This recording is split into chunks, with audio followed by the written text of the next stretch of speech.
The WWE Superstar Shake-up took place this week on Raw and Smackdown. The talent shuffle is WWE's way of changing the rosters of their two main shows by moving some SmackDown talent to Raw and Raw talent to SmackDown. Several NXT wrestlers were also called up to the main roster, while a few wrestlers returned from injuries. There were no moves that surprised me that much, but I expected some of the bigger names to move. Instead, most of them stayed where they are. Names like Brock Lesnar, Roman Reigns, Seth Rollins, Braun Strowman, Finn Balor, Alexa Bliss and Sasha Banks are still on Raw, while AJ Styles, Daniel Bryan, Shinsuke Nakamura, Charlotte Flair, The Usos and The New Day are still on SmackDown. In my predictions article, I thought Balor and Bryan might move. It didn't happen and that's okay, but I expected a bit more from it. The biggest names who ended up moving were The Miz, Jeff Hardy, Asuka and Samoa Joe going from Raw to SmackDown, while Raw got Kevin Owens, Sami Zayn, Jinder Mahal and Bobby Roode among others. Before I begin, I just wanted to mention that Bruno Sammartino passed away, which was announced on Wednesday morning. He was one of the biggest names in wrestling history and the biggest star in wrestling when he was on top. Bruno held the WWE Championship, then known as WWF, for nearly 8 years at one point.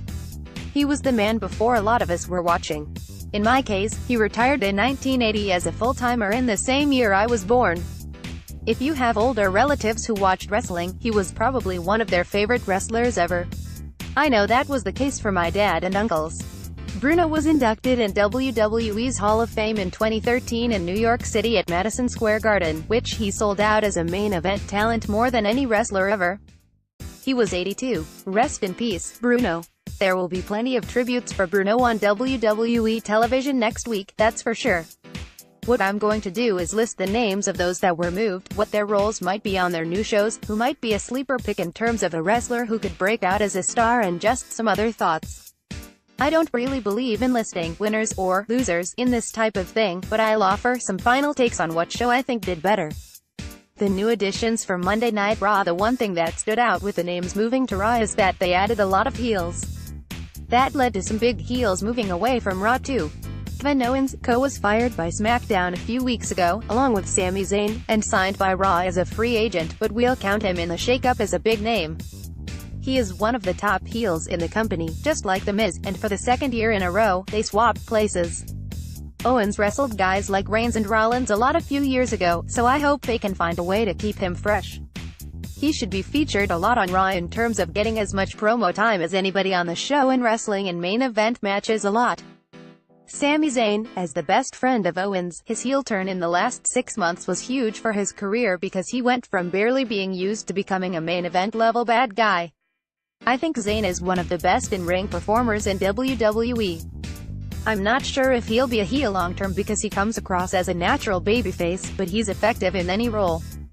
It would be nice to see Zayn break through to that main event level on Raw as well, although I don't know if management likes him enough to make him the Universal Champion. Jinder Mahal with Sunil Singh. He went to Raw as the US Champion and lost it to Jeff Hardy, who was moved to SmackDown. I'm not a huge fan of Jinder, but they are going to utilize him as a mid-card heel who knows how to get heat from the crowd. I think a lot of fans are bored by him, as am I. His title match loss to Hardy was actually a pretty good match, though, so he has improved. Sunil will continue to support Mahal while his brother Samir Singh should be back soon following knee surgery. Baron Corbin. Corbin is the heel WWE's creative team sees as a future main eventer who can feud with the likes of Reigns, Strowman, Rollins and Balor. I thought he would break through on SmackDown last year as a WWE champion. Instead, he couldn't get over the hump. It might happen for him on Raw. In some ways, he is boring, but has the look that WWE loves, and he's a taller guy that they will push to the top. Dolph Ziggler. Ziggler was a face on SmackDown until last year's heel turn. I thought he did better as a face, but he does show arrogance as a heel. It's hard to believe that WWE is going to push him harder than some of the other heels they have. I expect him to be in the mid-card for most of the rest of his career. I could also see him turning face later in the year to balance things out a bit. Ziggler also didn't come alone to SmackDown. Drew McIntyre. This is the guy who interests me the most in terms of the new talent on Raw because of how awesome he was in NXT. McIntyre was released by WWE in 2014, came back to NXT last year, and when that happened, I thought he should be on the main roster. After surgery on his arm late last year, he's looking as good as ever. McIntyre is a future main eventer who hopefully can put the Joke 3 Megabytes group reunited on Raw with McIntyre, the Hall and Heath Slater behind him. Pairing him with Ziggler is a way to get both the guys some cheap heat with double-team attacks. It may seem a bit repetitive with Owens and Zayn doing the same sort of thing, but I'm fine with it. I like McIntyre's potential as a future main eventer as much as anybody that moved on either roster. I hope he can break through. Those 6 names above are all heels right now, and potential opponents for top Raw faces like Roman Reigns, Braun Strowman, Seth Rollins and Finn Balor.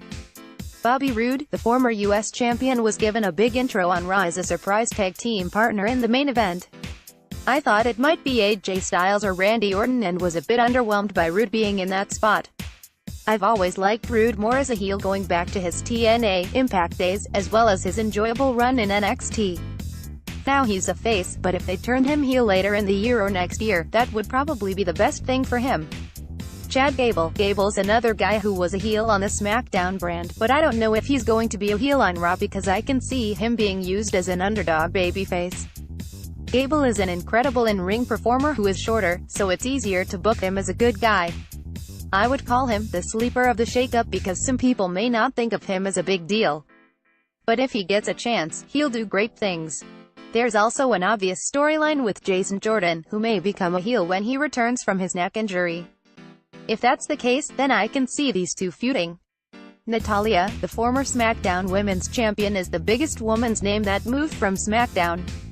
I thought Becky Lynch or Naomi would be moved, but that didn't happen. Natalya was immediately put into a story with Ronda Rousey in a backstage segment where it was established that they are friends who have trained together. Later, Rousey saved Natalya from a double-team attack from Mandy Rose and Sonya Deville. I can see a situation where Natalya and Rousey team up and Natalya ends up turning on her, leading to a match. Natalya has been a heel for over a year. She does it well, so putting her against Rousey in a feud this summer makes a lot of sense to me. The Riot Squad, Ruby Riott, Liv Morgan and Sarah Logan, this trio of women were only on SmackDown for about 6 months. They attacked people from behind, wrestled a lot of tags and had a brief feud with Charlotte Flair. They will add depth to the women's division at Raw. Riott is the standout performer of the 3 women. Zack Ryder has been in WWE for over a decade now. The fans genuinely like him, yet WWE refuses to utilize him the right way. It's going to be tough for him to make a big impact on Raw. Finding a new tag team partner might be the best thing for him. Mojo Rawley, the Ryder and Rawley team were broken up. What's the reason? Neither man has done anything of significance since then. Rawley was annoying as a face, but at least he could get reactions. Rawley hasn't done much as a heel. There's untapped potential there for sure. I just don't know if he'll be given a chance. Breezango, Tyler Breeze and Fandango, the duo has mostly been a comedy tag team on SmackDown. They were not featured in the ring that much in the past year. If they are ever given a serious push, I think they can become popular and potential tag team champions. There is an opportunity for them to do well because some of the other teams were moved to SmackDown. The Ascension, Connor and Victor, I think they're lower on the tag team totem pole than Breezango are. They were used even less than Breezango. I don't think they're a bad team necessarily, but unless they are booked as a more serious threat, it's going to be tough for the fans to believe in them. Mike Kanellis, the new father whose real name is Mike Bennett, is waiting for wife Maria Kanellis Bennett to return to TV after she gave birth to their baby daughter a few weeks ago. When she gets back, Mike might get a mid-card push. Until then, I don't see it happening. The Raw roster also gained NXT stars Ember Moon, No Way Jose and the Authors of Pain tag team last week, so they have a lot of new talent in the mix. The new additions to SmackDown Liv The Miz. I think it's fair to call The Miz the biggest star that moved to SmackDown. The Miz is a former WWE champion who has held the Intercontinental title 8 times. I really think this might be the year where he will get the WWE Championship back for the first time in 7 years. The obvious feud for him is with Daniel Bryan after their bickering and issues in 2016-2017 when Miz was a top heel on SmackDown. That's a feud I can see carrying SmackDown throughout the summer. I'm looking forward to it a lot. Jeff Hardy, the new US champion, is the biggest babyface male wrestler that moved over from Raw. It looks like WWE wanted to keep him separate from his Woken brother Matt Hardy, so fans of Brother Nero can wait until next year perhaps. I think Jeff fits in well as one of the top faces, along with AJ Styles and Daniel Bryan. None of them are big guys necessarily, but they are loved by the fans. There are plenty of fresh opponents for him on SmackDown since he was gone from WWE for nearly a decade, then wrestled mostly in tags before he got hurt. I'm excited about Jeff on SmackDown. He was the man on SmackDown in 2008-09, so here's hoping he can get back to that level. Asuka, the formerly undefeated Asuka, joined SmackDown as a face who is already working as an ally with Charlotte Flair and Becky Lynch after she saved them from a 3-on-2 attack. It will be interesting to see if WWE is willing to turn Asuka heel because it might make a future rematch with Charlotte more interesting. Asuka will bring a lot of credibility to the SmackDown women's division. Samoa Joe. Joe is one of my favorite heels in WWE because he's got that old school vibe to him as a straight talker who doesn't make jokes or smart-ass comments. He's a no-nonsense, all-business type of heel with a lot of credibility as a guy that can kick people's ass. In his opening promo, he talked about the likes of Randy Orton, AJ Styles and Daniel Bryan, who are the 3 biggest faces on SmackDown right now. Those would be all awesome feuds for Joe. I think he might get matched up with Randy Orton first of the 3. It would be fresh for sure. Joe has history, with Styles going back to TNA and Ring of Honor, while also wrestling Bryan a lot in Raw as well. Big Cass. A lot of fans thought that Cass would come back at the Battle Royal at WrestleMania and win it, after being on the shelf for over 8 months, due to major knee surgery for his torn ACL. Instead, WWE waited a few weeks and brought him back on SmackDown as he destroyed Daniel Bryan with a boot to the face in the main event of the show. That shows WWE has high hopes for the near 7-footer, who they believe can be a main event heel. Feuding with Bryan will help him because Bryan's a tremendous all-around performer. We all know WWE loves big man wrestlers, so Cass fits the bill as a guy that they will want to push hard. They also feuded with just about everybody there is, so moving them to SmackDown made a lot of sense because they can work with teams like the Usos and the New Day. There's also a chance that the team could split up and they can both work as singles wrestlers, which they have done a lot in the past. I think a lot of us want to see Cesaro get a massive singles push one day, while Sheamus has already had a lot of success in singles as a former world champion. Luke Gallows. They can work well either as faces or heels. They might join up with their former Bullet Club leader AJ Styles, who they formed a brief WWE faction with called The Club. Like with Sheamus and Cesaro, there are fresh tag team matchups for them on SmackDown. Mandy Rose. I can see them staying in the heel role while Paige is a face, so that should lead to some conflict between them. I hope they are not lost in the shuffle because I like both as future women's champions. Mandy particularly stands out due to her looks, but she can stand out in the ring too.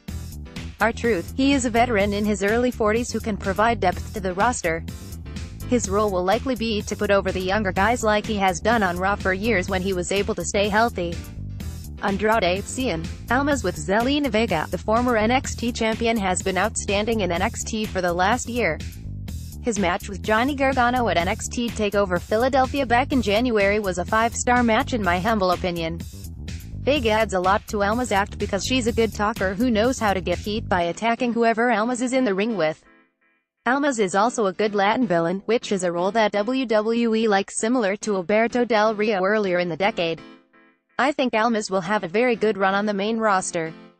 Sanity. Eric Young, Alexander Wolf. I can only assume that was done because there are plans to push Cross in NXT. Plus, both women's main rosters are deep enough now. I'm most excited about Young as a 20-year veteran who is finally on WWE's main roster. Wolf is a good worker and Dane is an athletic big man. They have a unique look that will make them stand out. I can see them having a 3-on-3 feud with New Day very soon. If you add it all up including the NXT call-ups, Raw got 20 new names and SmackDown got 17 new names. Raw is 3 hours and SmackDown is 2 hours, so I think it's fine that Raw got a few more people. Final thoughts. I feel like SmackDown has the better roster. There's more balance with a mix of fresh faces and heels who can have some incredible feuds down the line. If you look at the big names on SmackDown with AJ Styles, Daniel Bryan, Randy Orton and Jeff Hardy as the top faces against The Miz, Shinsuke Nakamura, Samoa Joe, Big Cass and Andrade Almas as the heels, it's a great group of talent. Plus, the tag team division is deeper than what Raw has. The women's roster seems better on SmackDown too. That's not to say that Raw's roster is bad, because I like a lot of talent there. It just feels like the makeover that SmackDown received will make their shows better, while Raw might have a stagnant feel to it with Roman Reigns still on top. The next two major WWE events are the Greatest Royal Rumble event from Saudi Arabia on April 27 and then Backlash takes place on May 6. Both events are on WWE